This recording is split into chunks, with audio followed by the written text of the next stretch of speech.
Hi guys! మన బ్యాక్‌యార్డ్‌లో ఒక అద్భుతమైన ఆకుకూర హార్వెస్ట్‌కి రెడీ అయిపోయిందనమాట. ఇది అమెరికాలో ఎక్కడ గ్రోసరీ స్టోర్స్‌లో అయితే అమ్మరు. కానీ అమెరికాలో ఎక్కడ పడితే అక్కడ విచ్చలవిడిగా పెరిగే ఆకుకూర అనమాట. నేనైతే కొన్ని సంవత్సరాల బ్యాక్ సీడ్స్ వేసి మరీ పెంచాను. ఇప్పటివరకు పెరుగుతానే ఉంది. ఆ ఆకుకూర పేరొచ్చేసి గంగవల్లి. ఇంగ్లీష్‌లో దీన్ని కుల్ఫా లేదా పర్స్లీన్ అని ఇలా పిలుస్తారు. రాంగ్‌గా ప్రొనౌన్సియేట్ చేస్తే ఐయామ్ రియల్లీ సారీ అండి. దీని బెనిఫిట్స్ గురించి పెద్దగా చెప్పను గానీ 2, 3 అయితే తప్పకుండా చెప్పాలనుకుంటున్నాను. ఇందులో ఒమేగా 3 అండ్ యాంటీ ఆక్సిడెంట్స్‌కి పవర్ హౌస్ అనే చెప్తాను.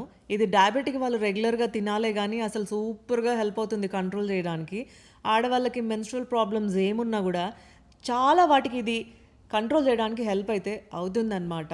దీన్ని సరిగ్గా వండుకొని తినాలి గానీ మహా అద్భుతంగా ఉంటుంది. దీని రెసిపీస్ త్వరలోనే నెక్స్ట్ వీడియోలో పోస్ట్ చేయబోతా ఉన్నాను. ఇంకొకటి మా అమ్మ అయితే చిన్నప్పుడు ఇది పెట్టి పెట్టి మమ్మల్ని పెంచేశారు. అప్పుడు తెలియలేదు కానీ ఇప్పుడు దీని గురించి తెలుస్తుంది. కానీ ఇది ఒక 2 పిరికెళ్ళు పప్పులో వేసినా భలే అద్భుతంగా ఉంటుంది. ఇది ఎలా చేయాలో నెక్స్ట్ వీడియోలో తప్పకుండా పోస్ట్ చేస్తాను. మరి వీడియో నచ్చితే ఏం చేయాలి? లైక్ చేసి ఎంకరేజ్ చేయండి. కొత్తగా చూస్తున్న వారైతే మన ఛానల్‌ని సబ్స్క్రైబ్ చేసుకోవడం మర్చిపోకండి. Thank you for watching.